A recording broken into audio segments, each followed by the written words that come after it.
شہری کے ساتھ تہکال پشاور میں جو ویڈیو سامنے سوشل میڈیا پہ آئی ہے، کل بھی اس پہ میں نے پریس کانفرنس رات کو کی تھی، لیکن آج میں آپ کے سامنے اس کی ڈیٹیل شیئر کروں گا کہ اس پہ خیبر پختونخوا کی حکومت نے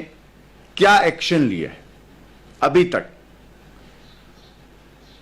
تو اس میں یہ ہو نہیں سکتا کہ خیبر پختونخوا میں چاہے کوئی بھی ڈپارٹمنٹ ہو،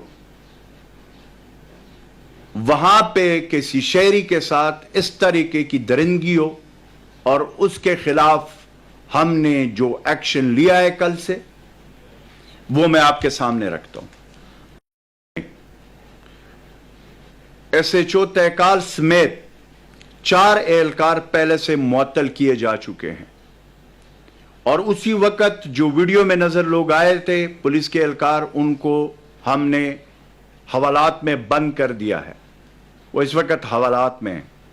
ایس ایچ او تہکال کو بھی سسپینڈ کر دیا گیا ہے، اور اس کے خلاف بھی ایف آئی آر درج ہو چکی ہے۔ اس طریقے سے میں بات کروں گا کہ S S P Peshawar operation کو بھی ان کے عہدے سے ہٹا دیا گیا ہے کل رات کو۔